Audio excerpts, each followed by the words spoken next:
तो हम लोग मॉडर्न हिस्ट्री से इम्पोर्टेंट क्वेश्चंस कर रहे थे ना। तो अब अंतिम सप्ताह है आपकी परीक्षा का, तो अभी अच्छा होमवर्क जो है आप लोग तैयार कर लीजिए, ठीक है। तो उसमें सबसे इम्पोर्टेंट वाले हिस्से में चलते हैं। गवर्नर जनरल्स सबसे इम्पोर्टेंट है। गवर्नर जनरल इसलिए इम्पोर्टेंट है क्योंकि गवर्नर जनरल के जब आप काम देखोगे, जाकर के नोट्स बनाओगे या स्टडी करोगे, तो अब नोट्स तो बनाना नहीं है, आपको पढ़ना है, निकालना है पॉइंट्स को। तो अपने आप स्वतंत्रता संग्राम आपको दिखाई पड़ेगा क्योंकि प्रत्येक गवर्नर जनरल जो है उसके पीछे एक स्टोरी है। हर गवर्नर जनरल वायसराय के साथ में एक स्टोरी बनी हुई है और वहां से प्रश्न निकल करके आता है। अब यूपीएससी का प्रश्न थोड़ा सा कैसे आता है मैं उदाहरण बता देता हूं। जैसे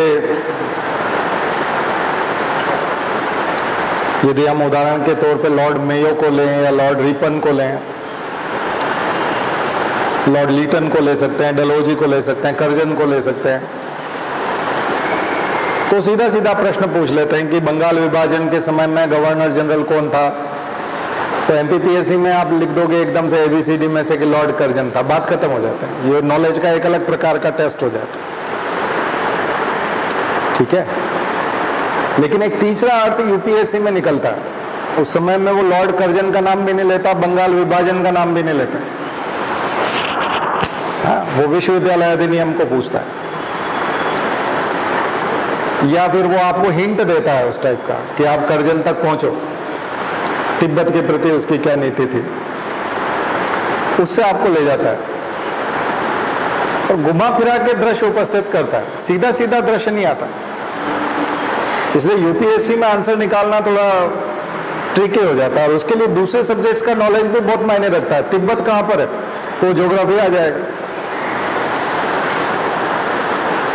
और न केवल हिस्ट्री आएगा यहाँ पर बल्कि कई जगह पर साइंस एंड टेक्नोलॉजी आ जाएगा। जब हम डलहौजी की बात करेंगे तो टेलीग्राफ लाइन की बात करेंगे तो थोड़ा कम्युनिकेशन में चले जाएंगे, यानी कि टेलीग्राफ लाइन। तो टेलीग्राफ लाइन क्या होती है, कम्युनिकेशन कैसे एस्टेब्लिश होता है। तो जितना आपका नॉलेज दूसरे सब्जेक्ट में ज्यादा होगा, दूसरा इंटरडिसिप्लिनरी अप्रोच जितनी ज्यादा होगी, उतना जल्दी आप आंसर निकाल पाते हैं यूपीएससी, नहीं तो टाइम लग जाता है। 100 क्वेश्चन पढ़ना भी मुश्किल हो जाता है कई बार 2 घंटे में,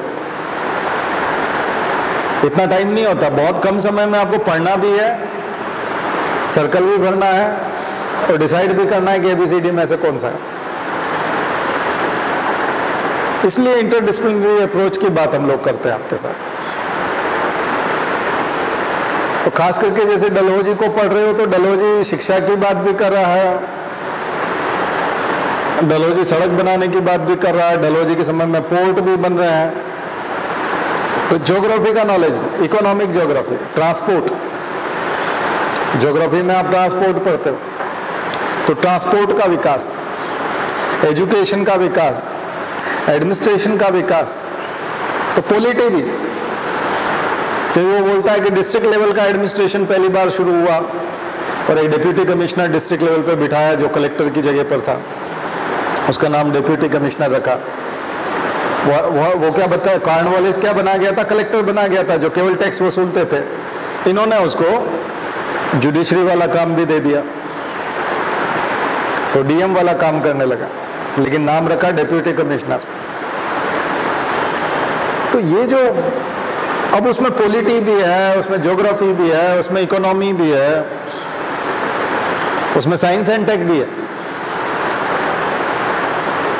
तो जितना ज्यादा आपकी समझ दूसरे सब्जेक्ट की होगी, उतना जल्दी आप डलहौजी को समझ पाओगे। और फिर हिस्ट्री तो है, लेकिन हिस्ट्री के साथ साथ ये है कि डलहौजी के समय में और देशी राजा महाराजा क्या कर रहे थे, सब अपने आप को फ्री करने की कोशिश कर रहे थे। क्योंकि जो वेलेजली के टाइम से जो सब्सिडियरी अलायंस चला आ रहा था, उसने किस प्रकार से डलहौजी को डॉक्ट्रिन ऑफ लेप्स की तरफ लेके गया। क्योंकि अब अंग्रेजों को चस्का आ गया था, उनको केवल कंपनी में इंटरेस्ट नहीं था, अब उनको सीधा सीधा पैसा मिल रहा था। जैसे किसी आदमी की तनख्वाह में इंटरेस्ट न रहे, किसी को नौकरी लगे और तनख्वाह तो मात्र 50,000 रुपए और रिश्वत से 5 लाख रुपए आने लग जाए, तो 24 घंटे अब उसका दिमाग नौकरी में नहीं रहेगा। वो 5 लाख रुपए किस प्रकार से दिन भर में तैयार होंगे, वो 50,000 रुपए एक महीने में तनख्वाह मिलेगी, तो तनख्वाह में कोई इंटरेस्ट नहीं। ईस्ट इंडिया कंपनी का भी इस तरह से इंटरेस्ट खत्म हो गया, व्यापार में कोई इंटरेस्ट नहीं। किसी राज्य पे कब्जा करो, उसके यहाँ अपनी सेना किराए पे रखो, रेंट पे देने लगे, सेना को रेंट पे देने लगे। शौक हो गया ना एक तरह का, पैसा वसूली, और फिर वसूली करो, उसको धमकाओ, बुलिंग, चमकाना, चमका करके पैसा ले लो, डर का पैसा वसूलना, उनके अंदर डर पैदा करो। देखो पड़ोसी इधर से हमला कर देगा, उधर से हमला कर देगा, हमारे बगैर तुम अपनी रक्षा नहीं कर पाओगे, पैसा दो। तो ये जो विकास हुआ है ना ऐसे अलग अलग गवर्नर जनरल के समय में, इसको पढ़ते समय में आपको पूरा भारत का मैप बहुत अच्छे से तैयार होना चाहिए। कर्नाटक कहां पर है, मैसूर कहां पर है, तो इसीलिए एक किताब आती है हिस्ट्री थ्रू मैप्स, है ना, बहुत सारे अच्छे लोगों ने लिखी है इस नाम से, कि नक्शों के माध्यम से हिस्ट्री को समझना। अब वहां आपको ज्योग्राफी बहुत समझ में आएगी। जब हम हिस्ट्री में अफीम युद्ध को सुनते हैं तो वो केमिस्ट्री आ जाती है, वहां साइंस टेक में जनरल साइंस आ गई और केमिस्ट्री आ गई। ऐसी बहुत सारी कहानियां हैं जो साइंस पे जाकर के रुकती है, बहुत सारी कहानियां इकोनॉमी पे जाकर के रुकती। तो ये मैं इसके माध्यम से ये बताना चाह रहा हूं कि जो लोग तैयारी शुरू कर रहे हैं, दूसरे सब्जेक्ट को मिलाने से डरे नहीं। जितना ज्यादा आप दूसरे सब्जेक्ट को मिक्स करोगे, जिस भी सब्जेक्ट को पढ़ रहे हो उसके साथ दूसरे सब्जेक्ट को मिक्स करो, मिक्सचर बनाओ, उसको ज्यादा समझ में आएगा और स्ट्रांग बनेगा, अच्छे से परमानेंट मेमोरी रहेगी आपकी। तो ये प्रयोग आपको शुरू करना है, और गवर्नर जनरल की लिस्ट आपको सब जगह मिल जाएगी। अब आपको उनके जो काम दिए गए हैं, उन्होंने जो काम किए हैं पूरी जिंदगी में, हर गवर्नर जनरल ने क्या क्या किया, बहुत महत्वपूर्ण काम जो होंगे वो बोल्ड लेटर्स में, नोट्स में और सब जगह आपको मिल जाएंगे। उसको अंडरलाइन करके पढ़ो। अभी यही समय है पढ़ाई करने का, शॉर्टकट तरीका। उसके समय में कोई न्यूज़पेपर शुरू हुआ हो तो उसका नाम, उसने कोई क्रांतिकारियों के खिलाफ दमन करने के लिए कोई काम किया तो उसका नाम, वो क्या कौन सा कानून था। बेंटिक बहुत इंपॉर्टेंट है। तो जो बहुत महत्वपूर्ण गवर्नर जनरल है उनकी लिस्ट में आपको बनवा देता हूं शुरू से। तो हम चलते हैं क्लाइव से। क्लाइव को पढ़ेंगे सबसे पहले, लॉर्ड क्लाइव।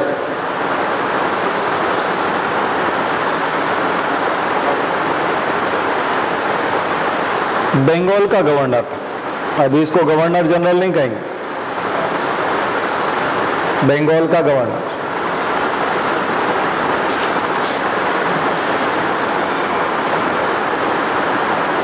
ठीक है, दो तीन चीजें समझ लेनी चाहिए। एक प्रेसिडेंसीज के नाम, तीन बड़ी presidency, Bombay presidency, Calcutta presidency, Madras presidency. Madras, Bombay and Calcutta, तीन बड़ी प्रेसिडेंसी है, तीनों इंपॉर्टेंट है और पूरी मॉडर्न हिस्ट्री इन तीनों के आसपास घूमती है। दिल्ली नहीं है केंद्र में, ध्यान रखिए। दिल्ली बहुत बाद में आती है, 1911 में, जब दिल्ली को राजधानी बनाया जाता है। और 1857 में जब मुगल बादशाह को नेता बनाया जाता है तब, तो 1857 की क्रांति में मुगल बादशाह को नेता बनाया जाता है, तब दिल्ली का जिक्र आता है। और फिर बाद में दिल्ली का जिक्र आता है सीधा 1911 में। बीच में दिल्ली इतनी इंपॉर्टेंट नहीं है। ये तीन जो शहर हैं, सारा विकास यहीं पे हुआ है। कानून का विकास, शिक्षा का विकास, समाज का विकास, क्रांति का विकास, एजुकेशन, सारी यूनिवर्सिटीज भी बनी, एजुकेशन के सारे काम हुए यहीं पे हुए। इन तीन पे फोकस किया गया। और 2 जगह से जुड़ा हुआ क्लाइव है। मद्रास से उसने शुरू किया और वो आया कलकत्ता तक। उसका करियर मद्रास से शुरू हुआ था। कहां पर पहुंचा? कलकत्ता, कलकत्ता प्रेसिडेंसी। बहुत इंपॉर्टेंट क्लाइव इसलिए है क्योंकि वो संस्थापक है एक तरह से। किसका संस्थापक है? राज्यों में हस्तक्षेप करने का, स्टेट में हस्तक्षेप करने लगा वो। सिराजुद्दौला, बंगाल का नवाब। उस समय जब बंगाल शब्द यूज करते हैं तब बिहार भी आता है और उड़ीसा भी आता है, ध्यान रखिए। और अभी जो बांग्लादेश है वो भी बंगाल शब्द यूज करते हैं, तब कौन कौन आएगा? अभी का पश्चिम बंगाल, बांग्लादेश, बिहार और उड़ीसा। तो ये दिमाग में रखना नक्शे पर। इसलिए अलग अलग समय का नक्शा जाकर के देखो। 1960 में क्या नक्शा था, 1860 में क्या नक्शा है, 1750 में क्या नक्शा है, प्लासी की लड़ाई हो रही तब भारत का नक्शा कैसा था, किस पे किसका कब्जा था। इसलिए वो हिस्ट्री थ्रो मैप्स जो मैं बता रहा हूं वो आपको ऐसे क्रोनोलॉजी से मैप्स बताएंगे और उससे आपकी समझ बढ़ेगी। उस समय में जो आप एम्पायर लिखोगे, शासक का नाम लिखोगे, उसको फिर आप इमेजिन कर पाओगे कि इसका कब्जा कहां तक था। पूरी कहानी चलेगी और कहानी को और बढ़ाया जा सकता है। कहानी को आप विस्तार दे सकते हो विदेशों में ले जा करके भी। 1905 में करजन आया तब अफ्रीका में क्या था, तब अमेरिका में क्या था, अमेरिका का राष्ट्रपति कौन था, तब जापान में कैसे स्थिति थी, तब चीन में किसका शासन था, तब ऑस्ट्रेलिया की क्या स्थिति थी, और तब यूरोप में फ्रांस, जर्मनी और खुद ब्रिटेन में किसकी सत्ता थी, कौन सी पार्टी की सत्ता थी, कौन प्रधानमंत्री था। तो यहां तक आप ले जा सकते हो। फिर सेक्टर वाइज, ये तो हॉरिजॉन्टल विकास हो गया। फिर वर्टिकल आप एक एक कंट्री में या वहां देखना चाहते हो तो वहां का साइंस एंड टेक का ग्रोथ देख सकते हो, एक्सीडेंट्स देख सकते हो, फेमाइंस देख सकते हो उस जमाने के अकाल। जैसे हम 1918 1920 में ये जो स्पेनिश फ्लू की बात करते हैं और तुलना करते हैं कि अभी जो कोरोना आया वो ठीक उसी का 100 साल बाद रूपांतरण, स्पेनिश फ्लू। नाम भले स्पेनिश फ्लू है लेकिन केवल स्पेन से कोई लेना देना नहीं, पूरा यूरोप प्रभावित था और भारत में भी 5 करोड़ लोग मरे थे। 35 करोड़ कुछ जनसंख्या रही होगी, उसमें से 5 करोड़ मर गए थे उससे, स्पेनिश फ्लू में। तो स्पेनिश फ्लू आ रहा है तो मॉन्टेग्यू चेम्सफोर्ड भी आ रहा है उसी समय। उस समय गवर्नर जनरल, प्रधानमंत्री, उस समय नोबेल प्राइज कैसे मिल रहे थे, इकोनॉमिक्स का नोबेल प्राइज शुरू हुआ था कि नहीं, ये सब खोजो। ये जितना पैरेलल आप विकिपीडिया में भागोगे इधर उधर, उतना नॉलेज जो है आपका स्ट्रांग होगा। ये किताबों को पढ़ने से, किसी एक किताब को खत्म करने से नहीं जीत पाओगे। तुलना करना सीखोगे एक जगह से दूसरी जगह की। उस समय में कोई एक्सीडेंट हुआ हो, इन्वायरमेंटल कोई ऐसी फिनोमिना हो, उसको पकड़ो। और खास करके जिसके 100 साल हो गए, 1919 से लेकर के 1923-24 तक जो कुछ भी घटा है उसको इस साल पढ़ जाओ। इस साल उसके आने की संभावना बहुत ज्यादा रहेगी, मेंस में, इंटरव्यू में और प्रीलिम्स में, तीनों में, क्योंकि वो शताब्दी होती है। गांधी क्या कर रहे थे अफ्रीका में, तो अफ्रीका से आ गए थे तो क्या हालात थे, तो फिर उनके आने के बाद अफ्रीका में क्या था। ठीक है, उस समय का वायसराय कौन था, लॉर्ड रीडिंग था, तो उसके निर्णय कैसे थे। उस समय में चित्तरंजन दास क्या कर रहे थे, स्वराज पार्टी क्या कर रही थी। तो खुद हिस्ट्री में भी पैरेलल स्टडी होगी और दूसरे कंट्रीज के। ये मैं उन लोगों के लिए बता रहा हूँ, खास करके अभी ये 5 जून वाले ये प्रयोग ना करें अभी ज्यादा समय नहीं है प्रयोग का आपके सामने। अभी तो अंडरलाइन पड़ जाओ, बस जो आपने होमवर्क कर रखा पहले से उसको रिवाइज कर जाओ। 5 जून वालों को ये प्रयोग नहीं करना है, लंबे समय तक जिनको तैयारी करना है वो अपने दिमाग को इस तरह से उलझाओ, आप कहोगे इससे तो उलझ जाएंगे, नहीं उलझोगे नहीं, सुलझ जाओगे, भटकोगे नहीं, कोई न कोई थाम लेगा आपको। मकड़ी का जाला आपने देखा है ना, उसके चारों तरफ बुना होता है, एक आध फाइबर टूट भी जाए तो उससे फर्क नहीं पड़ता, उसको गिरते नहीं, वो उसको चोट नहीं लगती, उसको नुकसान नहीं पहुंचता, क्योंकि उसका जाला नेटवर्क इतना मजबूत होता है, एक दो के टूटने से कुछ नहीं होता, फिर भी वो उसी जगह बनी रहती है। आपके ज्ञान का भी जाला इसी तरह से होना चाहिए, नेटवर्क होना चाहिए। इस सब्जेक्ट से फंसा रखा है, उससे फंसा रखा है, आपका गायब हो ही नहीं सकता, ऑप्शन निकल आएगा, तुरंत निकल आएगा, क्योंकि उसका प्रश्न पूछने का तरीका ही ऐसा ही था, ऐसा ही प्रश्न होता है उसका, कहानी बनती है उसमें, प्रश्न एक कहानी कहता है, एक छोटी शॉर्ट स्टोरी बनती है उसमें, हर प्रश्न की एक शॉर्ट स्टोरी बनती है, वो स्टोरी निकालने की कोशिश करनी चाहिए, बहुत आसान हो जाएगा, खास करके मेंस की तैयारी उसी के साथ हो जाएगी। तो मेंस में लिखने के लिए आपको छटपटाना नहीं पड़ेगा, आप स्ट्रगल नहीं करोगे, बहुत मसाला रहेगा। और जब भी आपको फैक्ट्स मिले तो उसको नोट्स में अटका लो, फैक्ट्स को इकट्ठा करो, कलेक्शन करो फैक्ट्स का, वो उसमें चार चांद लगाएंगे। मेरी बात समझ में आ रही होगी आपको? तो हर सब्जेक्ट का जुड़ाव है हर के साथ, तभी वो स्टोरी फुलफिल होती है। इसलिए 1972 में वाइल्ड लाइफ एक्ट आता है, तो उसके पहले जो राजा महाराजा आपको दिखते हैं, तो उसके साथ आपको शेर की खाल भी दिखती है उनके ड्राइंग रूम में, लेकिन 72 के बाद वाले में ड्राइंग रूम में शेर की खाल नहीं लगा सकते, टाइगर की खाल नहीं होगी, टाइगर बोलेंगे, शेर नहीं बोलेंगे, बाघ, शेर की तो कम ही लगाते थे, बाघ की ज्यादा लगाते थे। और कहानी होगी तो उसमें बोलेगा कि राजा शिकार पे गए थे, 72 के बाद में शिकार पे गए थे, ये नहीं बोल सकते ठीक है। तो अंतरराष्ट्रीय सम्मेलनों में जाओगे तो पृथ्वी सम्मेलन, अर्थ समिट वगैरह, वो सब पहला पर्यावरण सम्मेलन और वाइल्ड लाइफ वाला, वो आपको 72 वाला मिल जाएगा, स्टॉकहोम वाला, इंदिरा गांधी का रिप्रेजेंटेशन। तो इन्वायरमेंट के साथ जुड़ गया, साइंस टेक के साथ भी जुड़ गया, और इंदिरा गांधी के साथ भी जुड़ गया। तो इंदिरा गांधी की इच्छा शक्ति, वही प्रिवी पर्स और राजाओं के पर कतरने वाली बात, राजाओं का प्रिवी पर्स खत्म करना, राजाओं के महलों को और पैलेस को राष्ट्रीय स्मारक बनाना, फिर उनका शिकार पे जाना खत्म करना, फिर डेमोक्रेसी को ताकत देने के लिए सेक्युलर और सेक्युलरिज्म और ऐसे वर्ड इंट्रोड्यूस करना, फिर बाद में कॉन्स्टिट्यूशन में प्रियम्बल में सोशलिस्ट, समाजवादी बात आती ना, समाजवादी शक्ति, पंथ निरपेक्ष और अखंडता, वो जो शब्द आते हैं, तो इन शब्दों का इंपॉर्टेंस भी समझ में आता है। तो पॉलिटी भी जुड़ी हुई है,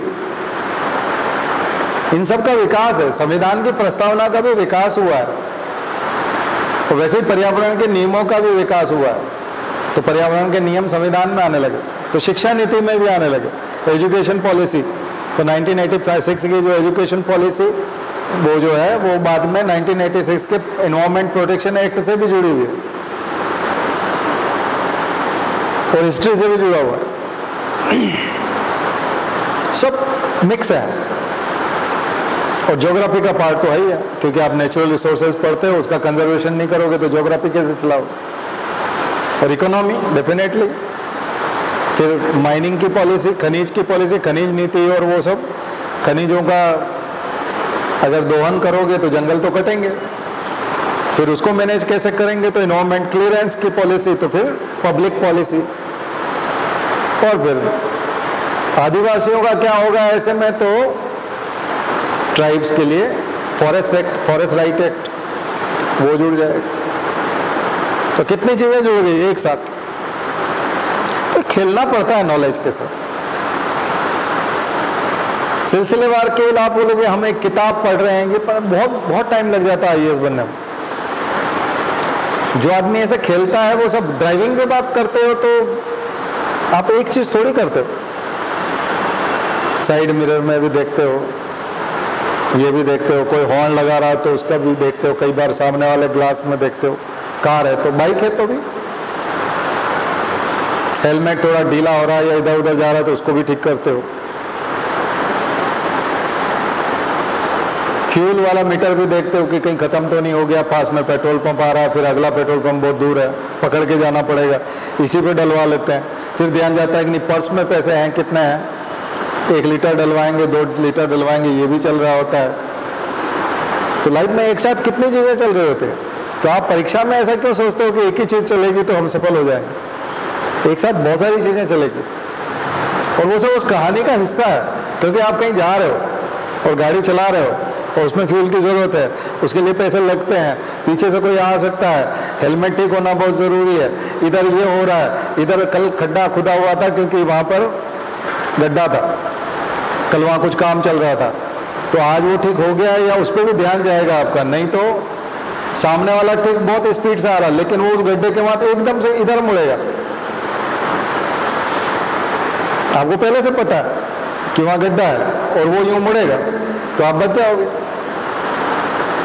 नहीं तो आप कहोगे वो उधर आ रहा है हम इधर जा रहे हैं, वो ऐसे कैसे आ सकता है? नहीं आ सकता है ना, आपने मालूम तो था, सुबह देखा था गड्ढा या कल देखा था। तो ये सब मेमोरी में रखना पड़ता है। आप कहोगे नहीं हम बाएं चलेंगे वो बाएं चलेगा, नहीं, बात बाएं बाएं की नहीं है, एक्स्ट्रा भी ध्यान रखना पड़ेगा। ये जो अप्रोच आप डेली लाइफ में गाड़ी चलाते समय लेके आ रहे हो, ये पढ़ाई में लेके आनी पड़ेगी। बेले जली से काम नहीं चलेगा, केवल बेले जली को पढ़ रहे हैं उससे काम नहीं चलेगा। बेले जली के टाइम साउथ में क्या हो रहा था तो नॉर्थ में क्या हो रहा था, इंग्लैंड में क्या हो रहा था, फ्रांस में क्या हो रहा था, नेपोलियन क्या तैयारी कर रहा था। फ्रांस में ऐसा क्या था कि नेपोलियन विश्व विजेता बनने निकल पड़ा था। आखिर फ्रांस की क्रांति में ऐसा हुआ क्या था? पहली औद्योगिक क्रांति हो गई थी, स्टीम इंजन आ गया था। पहले पाल वाली नावें थी, अब भाप से चलने वाले जहाज आ गए थे। तो उस पर आप स्पीड से जा सकते थे, पावर से जा सकते थे, गति आ गई थी। तो ट्रांसपोर्ट में गति आ गई थी, नेपोलियन उसी का यूज कर रहा था और टीपू सुल्तान उसी गति से प्रभावित था, विलेजली उसी से डरा हुआ था। तो चीजें फ्रांस में जाती हैं। जब भी टीपू को पढ़ते हैं चीजें फ्रांस में जाती है। हम पढ़ते हैं मैसूर का सुल्तान टीपू सुल्तान और विलेजली से उसकी लड़ाई हो रही है। फ्रांस उसमें बहुत बड़ी पार्टी है। जैसे कि महाभारत में कृष्ण एक बहुत बड़ी पार्टी है अपने आप में, ऐसा लगता है सब कुछ वही करवा रहा है। प्रत्यक्ष तौर पे ऐसा लगता है कौरव और पांडव लड़ रहा है, लेकिन रणनीति बैठा बैठा एक आदमी रथ चलाते हुए तैयार कर रहा है। तो फ्रांस ड्राइविंग फैक्टर है। तो ऐसे फैक्टर निकालने अपने आप समझ में आ जाएगा आपको। तो इंपॉर्टेंट प्रश्न कौन सा हो? इंपॉर्टेंट प्रश्न यही हुआ, फ्रांसीसी प्रभाव, उसका इंपैक्ट क्या था। तो इंपॉर्टेंट प्रश्न आपको समझ में आ जाएगा, नहीं तो आप विलेजली पढ़ते समय उसको इग्नोर कर जाओगे। इसलिए क्लाइव के साथ डुप्ले आता है, क्लाइव और डुप्ले साथ साथ चलते हैं। तो बहुत समय तक फ्रांस रहता है, बहुत समय तक। और आजादी के बाद भी आप जानते हो कि फ्रांस से हमको आजादी बाद में मिलती है, पहले अंग्रेजों से मिलती है, सबसे आखिरी में पुर्तगालियों से मिलती है। गोवा सबसे आखिरी में खाली होता है। तो आपको सिलसिलेवार आजादी मिलती है और भोपाल नवाब से और बाद में आजाद होता है। सबसे आखिरी में भोपाल आजाद होता है कब? 49 में, 48 में, हाँ, वो और बाद में आजाद होता है। फिर आखिरी में तो पुर्तगालियों से ही है, गोवा वाला बहुत लेट हुआ। तो ये जो सारे फैक्टर है ना, ये अब मॉडर्न हिस्ट्री का मैं टीचर उस तरह से नहीं हूं, लेकिन मैंने कभी कॉलेज में मॉडर्न हिस्ट्री नहीं पढ़ाई, मैं मॉडर्न हिस्ट्री का प्रोफेसर नहीं हूं, लेकिन मैं मॉडर्न हिस्ट्री को एडमिनिस्ट्रेटर के तौर पे लेता हूं, क्योंकि मैंने एडमिनिस्ट्रेशन किया है, मैं एडमिनिस्ट्रेशन में रहा हूं। और अब मैं हिस्ट्री पढ़ने जाऊंगा तो मैं अपने काम की हिस्ट्री निकालूंगा और मेरा नजरिया दूसरा होगा। तो जो सुपरविजन करने आते हैं उनका नजरिया दूसरा होता है, वो गलती निकालने आए। जो खाना बनाने के लिए किचन में घुसेगा उसका नजरिया दूसरा होगा। जो चेक करने के लिए आया है वो सीधा एक चावल उठाएगा और दबा के देखेगा पका है कि नहीं। प्रोसीजर क्या फॉलो किया उससे उसको बहुत ज्यादा लेना देना नहीं है, रिजल्ट क्या है उससे बहुत ज्यादा लेना देना है। सब्जी जिस जगह पर काटी गई वो साफ जगह थी या नहीं, सब्जी बहुत अच्छी हमने काटी है, नहीं वो तो ठीक है, लेकिन गंदगी के पास तो नहीं काटी गई। पानी जो पीने का उसमें गंदा कपड़ा पड़ा हुआ है, उस पर उसकी नजर जाएगी। नहीं, पानी हमने सुबह से ही भर दिया था, हमको मालूम था आज बहुत लोग पानी पिएंगे, बात वो नहीं है। पानी भर दिया था, टंकी भर गई, सुबह से भर रही है, सुबह से नल चल रहा है, टंकी भर रही है, वो दृष्टिकोण होता ही नहीं उसका। काम करने वाले का दृष्टिकोण दूसरा होता है, एडमिनिस्ट्रेटर का दृष्टिकोण बिल्कुल डिफरेंट होता है। लोग बीमार तो नहीं हो जाएंगे, हैजा तो नहीं फैल जाएगा, खाना खाने के बाद बहुत सारे लोगों को अस्पताल तो नहीं भर्ती कराना पड़ेगा, ये वाले दृष्टिकोण होता है। तो उनकी पकड़ बिल्कुल दूसरी होती है, वो 1 मिनट में पकड़ लेते हैं। ऐसे आपको हिस्ट्री पकड़ना है तो आपकी हिस्ट्री डिफरेंट होगी, टीचर वाली हिस्ट्री नहीं होगी। आपकी हिस्ट्री वो होगी जहां से माइलस्टोन आया है, जहां से मुड़ा है। दरअसल ये स्कूल कॉलेज की पढ़ाई नहीं है कि यहां कोर्स कंप्लीट हो जाए, चैप्टर कंप्लीट हो गया और चैप्टर के पीछे जो 3-4 प्रश्न दिए हुए हैं उसका उत्तर आप दे सकते हो, उससे कोई लेना देना नहीं। इसलिए 1857 की क्रांति टीचर पढ़ाता है तो क्या पढ़ाता है, 1857 की क्रांति के कारण क्या थे, 1857 की क्रांति में कहां कहां युद्ध हुआ था, कौन कौन सी रियासतें चली गई थी, राज्य चले गए थे अंग्रेजों के पास में, किस सैनिक ने किसको मारा, यानी कि किस अंग्रेज जो कर्नल था या जो भी, उसने किस क्रांतिकारी को मारा या किस राजा को मारा, और लास्ट में उसका परिणाम क्या हुआ। एडमिनिस्ट्रेटर की नजर फिर वो जाती है, वो विचार वाले 1857 की क्रांति स्वतंत्रता संग्राम था या नहीं था, वो बिल्कुल डिफरेंट हो जाता। कौन कौन विचारक 1857 की क्रांति को संग्राम मानता है, फ्रीडम स्ट्रगल मानता है,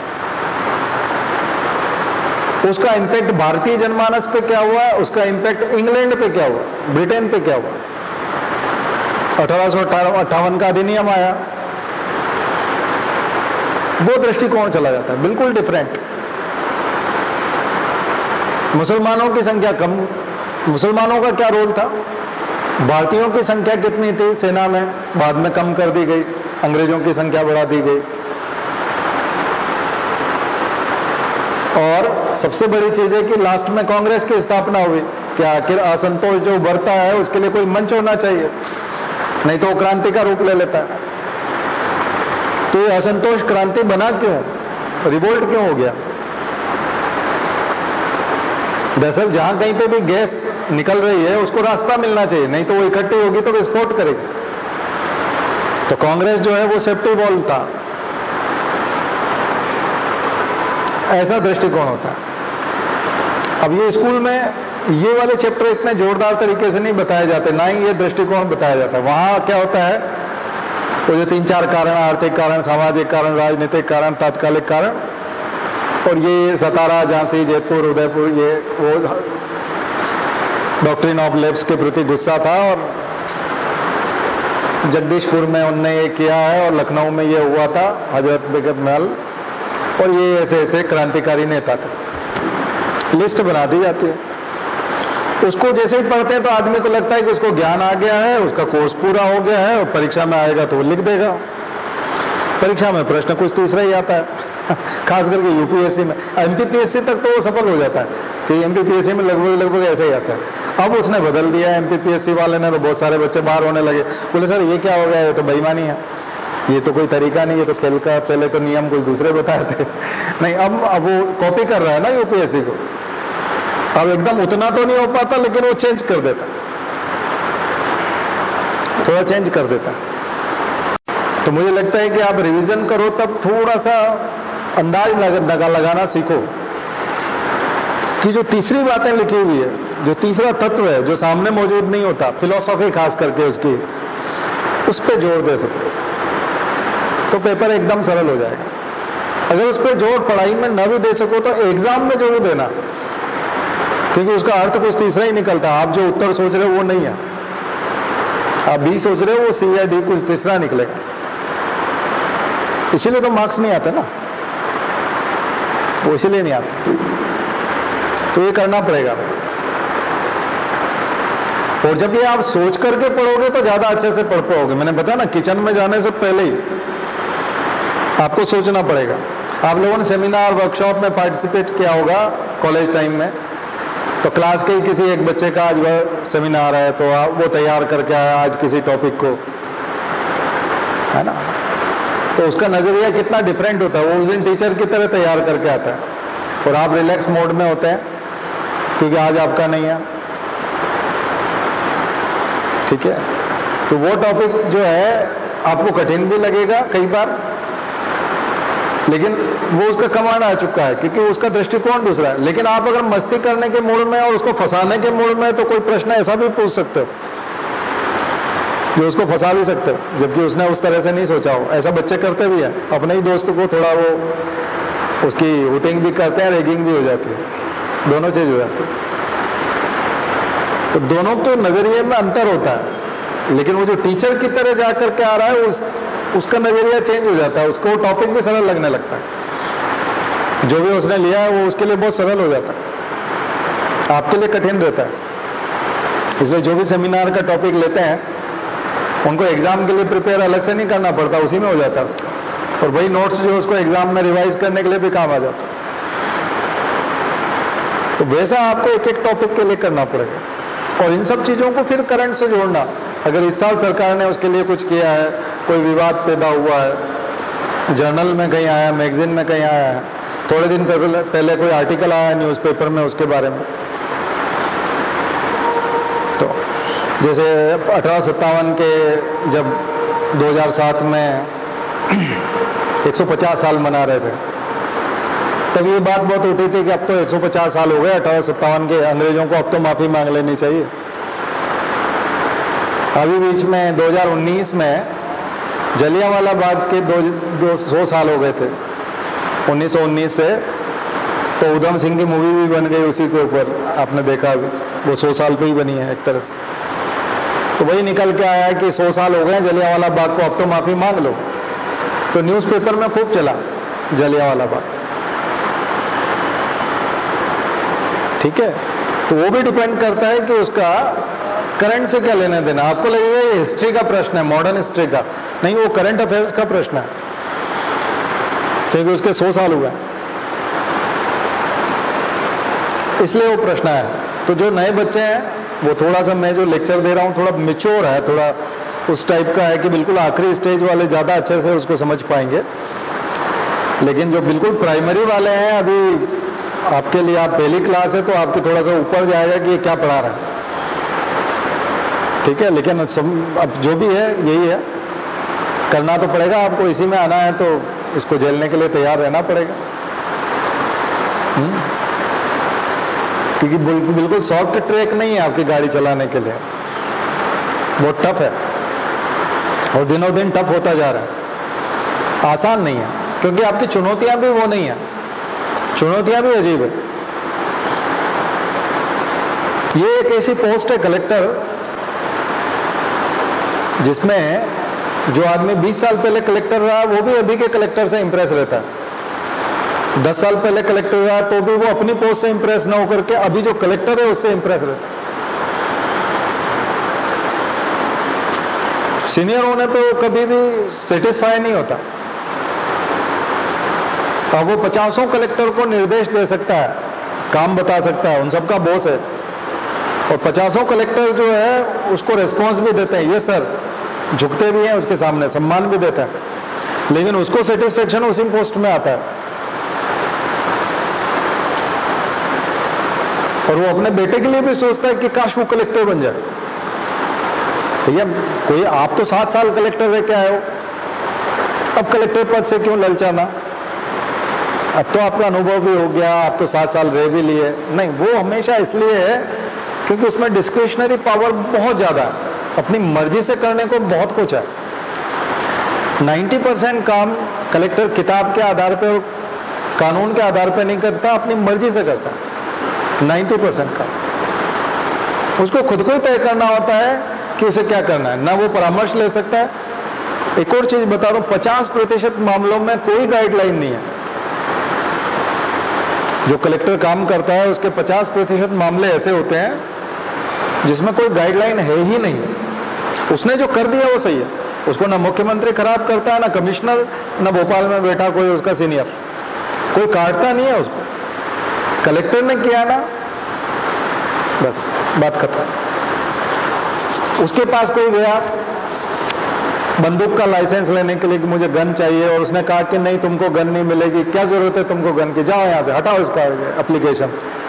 वो कहीं हाई कोर्ट चला जाए, सुप्रीम कोर्ट चला जाए, या मुख्यमंत्री से बोल दे, या सीनियर आदमी से बोल दे, किसी के पास चला जाए, वो गया मतलब गया, उसने रिजेक्ट कर दिया मतलब कर दिया, बात खत्म। उसका कोई कारण नहीं, उसको कोई लिख के नहीं देना कि किस कारण से उसने मना कर दिया।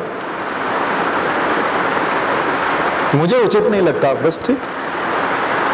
अब आप इंतजार करो, कोई नया कलेक्टर आएगा, इसका ट्रांसफर होगा, फिर उससे रिक्वेस्ट करेंगे, वो जो जवाब देगा वो आखिरी सत्य होगा। बहुत सारे मामले ऐसे, ये तो एक उदाहरण बताया मैंने, ढेरों चीजें हैं। तो आप जब इतने पावरफुल पोस्ट पे पहुंचने वाले हो कि सब कुछ आपकी दिमाग से ही करना है, मर्जी से ही करना, आपने जो बोल दिया वो पत्थर की लकीर है, ये हो जाना है, तो फिर पढ़ाई भी तो कोई ढंग ढांग की होनी चाहिए ना। ऐसे ही कोई गाइड लाए बाजार से और 4-5 कारण रट के चले गए, तो ऐसा तो कोई भी कर सकता है, बच्चा भी कर सकता है। आपको ऐसे कैसे बना देंगे कलेक्टर भाई, ऐसे थोड़ी कलेक्टर बन जाओ। इसीलिए तो ललचाते हैं सब लोग। ऐसा बोलते हैं ना कि मनुष्य जन्म के लिए 100 दुर्लभ तन पावा, और ऋषि ऊपर जो बैठे हैं देवता स्वर्ग में, वो भी तरसते हैं कि हमको भी मनुष्य शरीर मिल जाए। वैसे तमाम अधिकारी भी ललचाते रहते हैं कि हमें कलेक्टर का पद मिल जाए।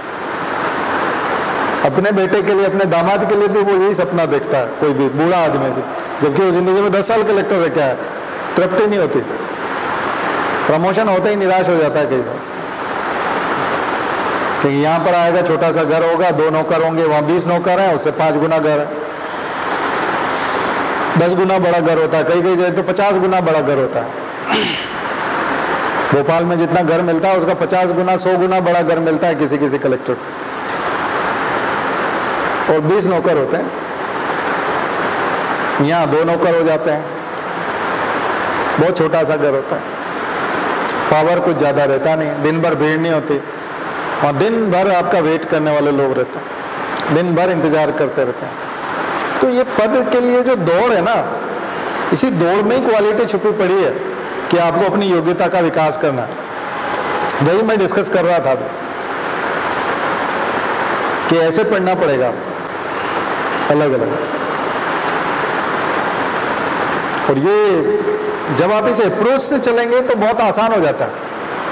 कई बार आप किसी काम को करते हो और मिड में पहुंच जाते हो, और फिर आपको कोई फाइनल बताता है कि दरअसल ये करना था, अरे तो पहले बताना था ना, हम शुरुआत ही वैसे करते, हमने तो ये सब्जी काट रहे थे वो छोटा छोटा काट दिया, अच्छा आप तो ये बनाने वाले थे उसमें तो बड़ा तो उसको शुरू से फिर से करना पड़ेगा, मतलब इसमें होगा नहीं। अब वो कई सब्जी को आप छोटा छोटा काट दो तो वैसा नहीं बना सकते, उसको इसकी कटिंग ही उसी टाइप से होगी जिस प्रकार के आपको तो टारगेट बताना पड़ता है। टीचर बनने के लिए अलग तरह से हिस्ट्री पढ़नी है, प्रोफेसर बनने के लिए अलग पढ़नी पड़ेगी, हिस्ट्री का लेखक बनना है तो बिल्कुल अलग पढ़ना पड़ेगा। एक्सकेवेशन में जाना है आपको, भीमबेटका का विशेषज्ञ बनना है, रिसर्च करनी है तो हिस्ट्री अलग होगी, एडमिनिस्ट्रेटर की हिस्ट्री अलग होगी, एडमिनिस्ट्रेटर की हिस्ट्री बिल्कुल अलग होगी, टीचिंग वाली नहीं होगी। इसलिए वो महिलाओं के मताधिकार का प्रश्न पूछ रहा था पिछली बार कि 1919 में पहली बार महिलाओं को मताधिकार मिला था, तो उसने उस समय में चूंकि सभी पुरुषों को भी अधिकार नहीं था तो उसने कहा सभी वयस्क महिलाएं जो 21 साल की हैं सबको महिलाओं को अधिकार था, तो सारे तो पुरुषों को भी नहीं था तो महिलाओं को कहां से होगा। तो ऑप्शन गलत था वो। लेकिन बात उठी ना, कौन सी? महिलाओं को मताधिकार। पहली बार वोटिंग राइट महिलाओं को मिला कब? 1919 में। 1919 से पहले तो महिलाएं वोट ही नहीं दे सकती थी भारत में। सारे पुरुष भी नहीं दे सकते थे, गिने चुने कुछ पुरुष देते होंगे, मुश्किल से 10,000 5,000 लोग भारत में वोट देते होंगे। पर 1919 से पहले सारे पुरुष ही वोट देते थे। 1919 पहला ऐसा था जिसमें महिलाओं को मताधिकार मिला था। तो ये प्रश्न पूछने का क्या तरीका है? ये एडमिनिस्ट्रेटिव पर्पज से बहुत इंपॉर्टेंट है, यानी महिला आरक्षण, महिलाओं को मताधिकार। महिलाएं कई सारी वोट देने नहीं जाती, तो उसके लिए स्वीप आंदोलन चलता है, मतदान इसका, चुनाव आयोग का, निर्वाचन आयोग का। बहुत सारे गाने बनते हैं, अरे भाभी वोट देने चलो, ऐसा करके बहुत सारे विज्ञापन आते हैं। उन्होंने कहा हम क्या करें, हमें क्या मिलेगा वोट देना। फिर वो कोई गाइड समझाती है, बोले नहीं नहीं वोट देने से ये होगा, डेमोक्रेसी मजबूत होती है, हमारा भागीदारी होती है। तो ये सब कौन करवाता? कलेक्टर एसपी तो बनवाते हैं सब गाने, विज्ञापन बनवाते हैं। तो एडमिनिस्ट्रेटिव पर्पज से जो इंपॉर्टेंट चीजें वो एकदम निकल के आ जाएंगी। फिर आपके करजन, डलहौजी और गिने चुने मेयो, क्योंकि वो जनगणना शुरू करवाते हैं, ऐसे लोग बहुत इंपॉर्टेंट हो जाते हैं। तो आप छांट पाओगे, गिने चुने लोग रह जाएंगे आपके, पढ़ाई बहुत संक्षिप्त हो जाती है। इंपॉर्टेंट जिसको कहते हैं वो निकालना आ जाता आदमी। ठीक है, ऐसी जो कई सारी कहानियां हैं जिनको हम बोलते हैं हिस्टोरिकल स्टोरीज, ऐतिहासिक कहानियां, और कहानी बड़ी रोचक है, लेकिन वो आपका सब्जेक्ट नहीं है, आपका टॉपिक नहीं है। रोचक कहानियां आपके लिए नहीं है। आम लोगों के लिए जो इतिहास में कहानियां हैं वो आपके लिए नहीं है। आपके लिए क्या है? Turning points. समाज को किसने बदला, उलट करके रख दिया, बिल्कुल उलट करके रख दिया, वो इंपॉर्टेंट। इसलिए वुड्स डिस्पैच बहुत इंपॉर्टेंट। वुड्स डिस्पैच शिक्षा के विकास में डलहौजी के समय में आया, चार्ल्स वुड लेके आए। और चार्ल्स वुड जो है केवल प्राइमरी एजुकेशन की बात नहीं करते, सेकेंडरी की भी बात करते हैं और हायर एजुकेशन की बात भी करते हैं और वोकेशनल एजुकेशन की बात भी करते हैं और महिलाओं के एजुकेशन की बात भी करते हैं। इतनी सारी बात वो 1856 के आसपास करता, 1852 3 में है ना वुड, हाँ 4 सॉरी 1854 वुड्स डिस्पैच क्रांति कर देता है। प्राइमरी एजुकेशन वर्नाकुलर लैंग्वेज में होगी, विलेजेस में होगी, गांव में जो प्राइमरी स्कूल्स होंगे वो लोकल लैंग्वेज में होंगे। आगे की जो है सेकेंडरी एजुकेशन और आगे की जो एजुकेशन है वो डिस्ट्रिक्ट लेवल पे होगी, इंग्लिश मीडियम में होगी। और यूनिवर्सिटी एजुकेशन, कॉलेज एजुकेशन जो होगी वो प्रेसिडेंसी सिटीज में होंगी और इंग्लिश मीडियम में होगी। और वोकेशनल एजुकेशन होगी, व्यावसायिक शिक्षा होगी और महिलाओं के लिए शिक्षा पर जोर दिया जाएगा, स्ट्रेस देंगे उसको। इसका मतलब वुड्स डिस्पैच को डलहौजी ने लागू किया था, तो वो एक क्रांति थी। उससे पहले इतने बड़े लेवल पे मैकॉले ने भी नहीं सोचा था। मैकॉले ने भी इंग्लिश मीडियम की बात की थी बेंटिक के समय में, लेकिन जो वुड्स डिस्पैच देता है वो बहुत गजब की चीज होती है। तो इसलिए भारत में शिक्षा के विकास पे प्रश्न बनने की संभावना बहुत ज्यादा होती है, क्योंकि इस साल से एजुकेशन पॉलिसी आई थी, न्यू एजुकेशन पॉलिसी। तो आखिर शिक्षा विकसित कहां से हो रही थी? पहली बार शिक्षा किस रूप में आई थी?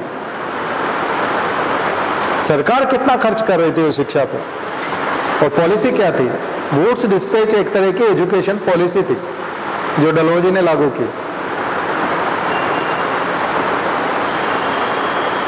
ठीक है, उसके बाद आप तरह तरह के सैडलर कमीशन और ये विश्वविद्यालय आयोग भी देखोगे, कर्जन का, और हायर एजुकेशन भी देखोगे। और फिर तो आप मेडिकल एजुकेशन और तरह तरह की एजुकेशन भारत में शुरू हो गई। और आज मोदी जी इस लेवल पे पहुंच गए कि वो बोलते हैं कि हर जिले में हम एक मेडिकल कॉलेज खोलेंगे, भारत के प्रत्येक जिले में मेडिकल कॉलेज होगा। ये स्थिति आ गई। तो ये जो विकास है ये चला कहां से था? अंग्रेजों के समय में कितना संक्षिप्त रूप था इसको। और उसने ये भी कहा था वुड्स ने कि शिक्षा जो है वो सेक्युलर नेचर की होगी, क्योंकि एक तरफ हिंदुओं के गुरुकुल थे और मुसलमानों के मदरसा थे। उसने सेक्युलर एजुकेशन शुरू किया था कि सांप्रदायिक नहीं होगी, कोई पंडित और मौलवी नहीं पढ़ाएंगे, टीचर पढ़ाएंगे, उनको हम शिक्षक कहेंगे। ठीक है, तो कितने बड़ी क्रांति, secular, female education, vernacular education, vocational education, higher education, technical education. और चूंकि उस समय में इंजीनियरिंग की सर्विसेज, पीडब्ल्यूडी की शुरुआत की थी डलहौजी ने, तो डलहौजी ने पीडब्ल्यूडी की शुरुआत की, मतलब सिविल इंजीनियरिंग की शुरुआत हो गई। तो टेक्निकल एजुकेशन, इंजीनियरिंग सर्विसेज के लोग आने लगे, तो टेक्निकल एजुकेशन। तो ये तो क्रांति थी। 1857 की क्रांति से 3 साल पहले एजुकेशन क्रांति हो गई थी, एजुकेशन का रिवॉल्यूशन था। तो कई बार जब वुड्स डिस्पैच पूछते हैं तो बच्चे पूछते हैं मैंने तो इतना तैयार किया था, यही छोड़ दिया था बस। तो यही तो एडमिनिस्ट्रेशन की तैयारी नहीं है ना। अब आप क्या, मैं पूरे गांव में घूम आया था, बस स्कूल चेक करना छोड़ दिया। तो कलेक्टर नहीं हो ना, तुम अधूरे कलेक्टर हो। बाढ़ जोकने, तब उसको बोले तो बाढ़ जोकने गया था। सबसे पहले हॉस्पिटल में घुसना था, दूसरे नंबर पर स्कूल में घुसना था। ये दो ही तो देखने थे कलेक्टर को, बाकी क्या देखा तुमने? बाकी तो कुछ देखने जैसा कुछ है नहीं। हॉस्पिटल में दवाई है कि नहीं, डॉक्टर है कि नहीं, कमरे ठीक से बने हुए हैं कि नहीं, सफाई ठीक से हुई कि नहीं, यही तो देखना है। और स्कूल में टीचर हैं कि नहीं, बैठने की जगह है नहीं, बच्चों के लिए छत ठीक है कि नहीं, कमरे में टेबल कुर्सी या बैठने की व्यवस्था है या नहीं है, बस किताबें बच्चों को मिल रही है या नहीं, यूनिफॉर्म मिली कि नहीं। और वो बिहार की बच्ची को जो विकलांग है वो पैदल जा रही थी एक पैर से, तो उसको पांव लगाया तो सोशल मीडिया में वायरल हो रहा है। तो भैया पहले से ही कर देना था ना उसको। संवेदनशील पटवारी होना चाहिए, संवेदनशील कलेक्टर संवेदनशील होगा तो तहसीलदार भी संवेदनशील होगा, एसडीएम भी होगा। तो किसी ने तो उसको स्कूल जाते हुए किसी सरकारी अधिकारी ने देखा होगा एक पांव पे कूदते हुए, तो उसकी बत्ती क्यों नहीं जली? जब पूरा सोशल मीडिया में वायरल हो जाए, पूरी दुनिया को पता चल जाए, अमेरिका को पता चल जाए, तब तुम जाकर के पांव पहना रहे हो। और तब सोनू सूद भी आ जाएगा, तमाम आ जाएंगे, तब जाकर के उसको पांव मिलेगा। तो ये डिपेंड करता है कलेक्टर के ऊपर। तो जैसे पूरा मॉडर्न हिस्ट्री तैयार कर जाए और वुड्स डिस्पैच छोड़ के चला जाए, तो ठीक वैसा ही होगा जैसा मैं बता रहा हूं। तो इसको करंट से पूरा आपके जॉब से जुड़ेगा वो। इसलिए इंपॉर्टेंट प्रश्न आपको पहले से दिखना चाहिए। आप जिस काम के लिए जा रहे हो उस काम के लिए, मार्केट जा रहे हो, जो सामान लेने जा रहे हो उस हिसाब से झोला उठा के जाओगे ना। आपके पास कार भी रखी हुई, साइकिल भी रखी हुई, स्कूटी भी रखी हुई, किस पे डिपेंड करेगा कि आप जा कहाँ रहे हो, वहां पार्किंग की जगह कितनी है, उस आधार पे ले जाओगे।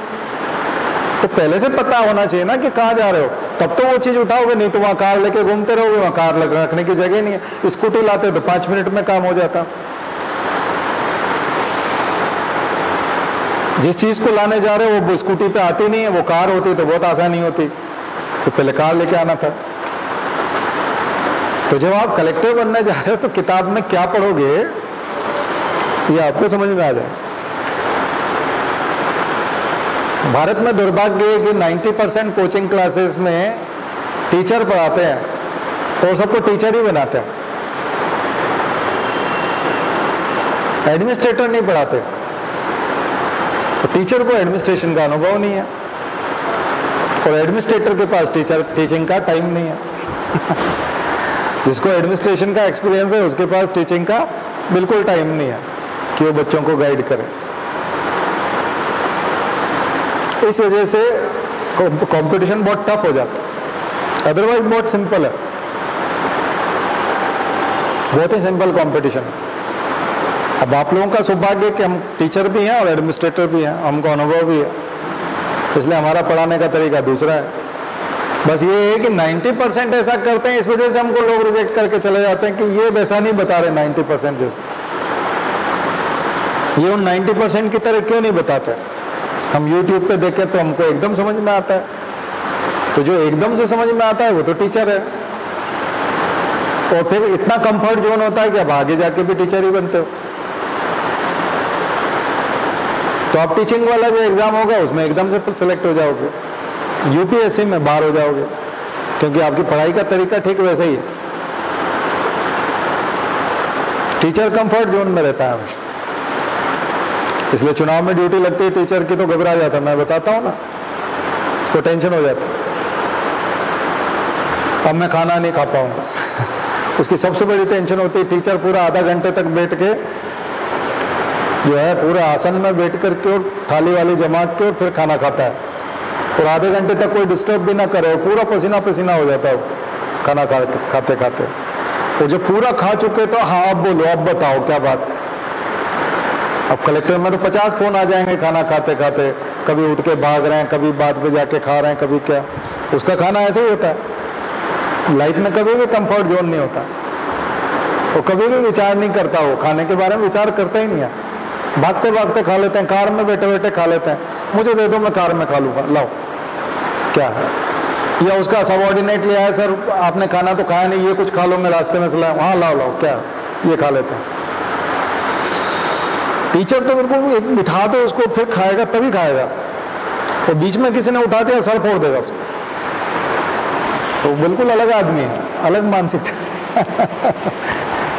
इसलिए उसको 5 बजे बाद रोक लो किसी टीचर को, प्रिंसिपल बोल देगा आज आपको 6 साढ़े 6 बजे तक रुकना है, तो आसमान सिर पे उठा लेगा। हम बिल्कुल बर्बाद हो गए हैं और पूरी दुनिया हमारे ऊपर हो गई है और फलाना और ये और वो। तो प्रिंसिपल समझता नहीं, हम घर परिवार वाले हैं, बच्चे वाले हैं, हमारा परिवार है, हमें 6 बजे घर पहुंचना होता है। अब तो रोज तो पहुंचते हो 5 बजे, आज रुक जाओ 6 बजे तक।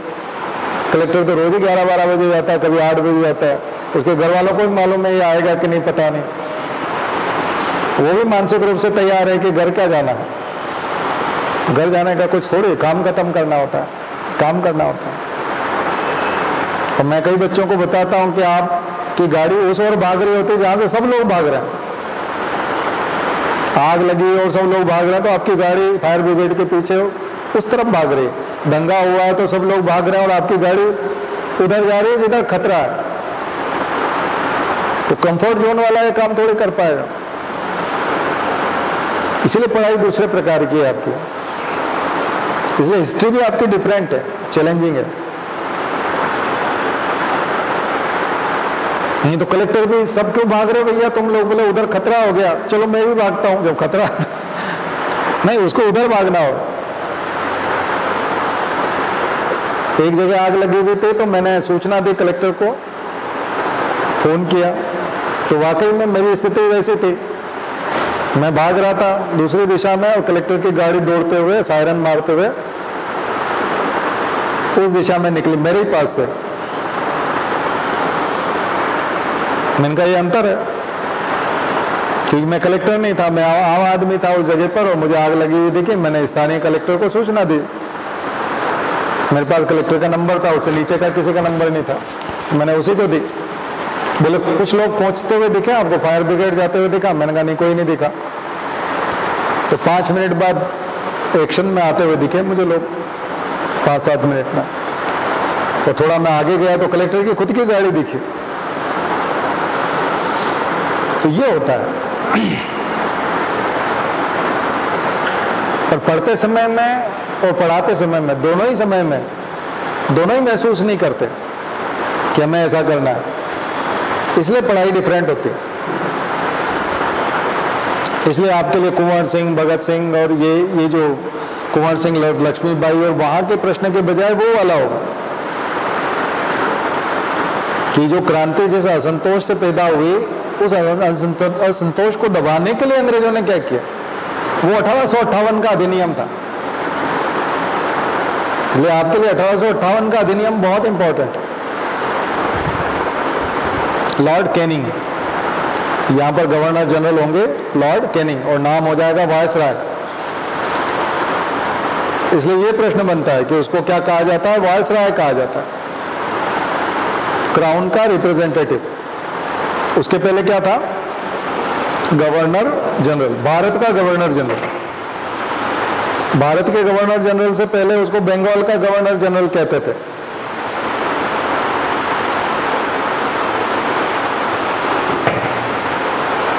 बेंटिक्स है, बेंटिक से पहले बंगाल का गवर्नर जनरल बोलते थे, विलियम बेंटिक। 1833 में उसका नाम हो जाता है भारत का गवर्नर जनरल।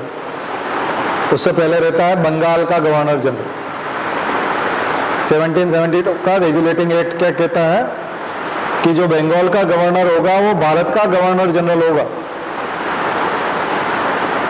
क्लाइव के बाद में स्थितियां ऐसी बनी थी कि रेगुलेटिंग एक्ट लेके आना पड़ा था,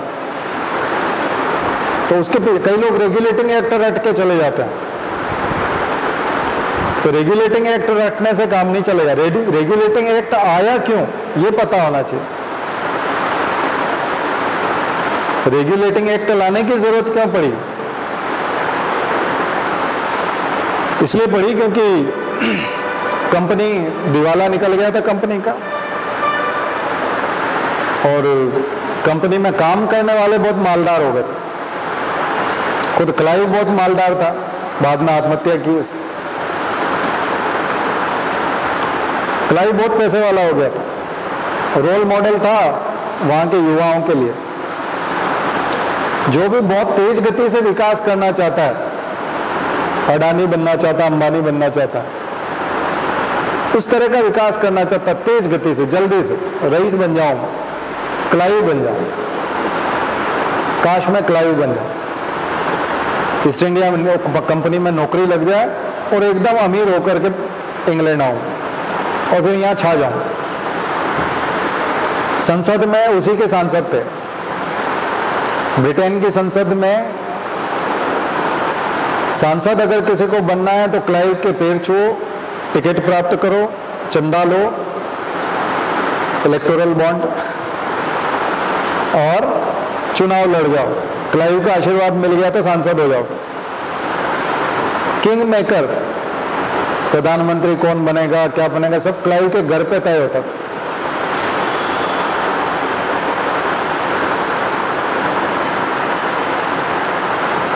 किसी को कोई बिजनेस खोलना है, ड्रग्स का व्यापार करना है, शराब का व्यापार करना है, दलाली करनी है, पैसे चाहिए, क्लाइव से ले लो, सब कुछ क्लाइव। प्लूटोक्रेसी, प्लूटोक्रेसी का एग्जाम्पल, पैसे से सरकार चलाना, रिश्वत देना, मंत्रियों को अपने हिसाब से फैसले करवाना, जज को खरीद लेना और कोर्ट के फैसले करवाना। क्लाइव के खिलाफ कोई फैसला नहीं। हर कोई क्लाइव को फॉलो करता था। विज्ञापन अभी तो वैसे पता नहीं लगते थे कि नहीं, है जन्मदिन वाले लगते हैं ना, एक गुंडा सा आदमी को जन्मदिन, बड़े भाई साहब को नीचे, सब भाई साहब सारे दाढ़ी वाले, सब क्रिमिनल टाइप दिखते हैं, ऊपर भी क्रिमिनल, नीचे भी सब क्रिमिनल। कितने पोस्टर लगते हैं किसी का जन्मदिन होता है। मुझे लगता है क्लाइव के जमाने में ये नहीं था, तो यही सब लगते हैं वहां इंग्लैंड में, लंदन में। तो अब समझ जाओ क्लाइव कौन। सत्ता के केंद्र ये थे क्लाइव, जिन्होंने बंगाल से कमाया था और लूटा भी किसको था? वहां के नवाब को, जिसके यहाँ प्रजा में था जगत सेठ, नाम ही था जगत सेठ, पूरे जगत का सेठ। पूरे इंग्लैंड के पास जितना पैसा नहीं था, अकेला जगत सेठ के पास उतना पैसा, शानो शौकत।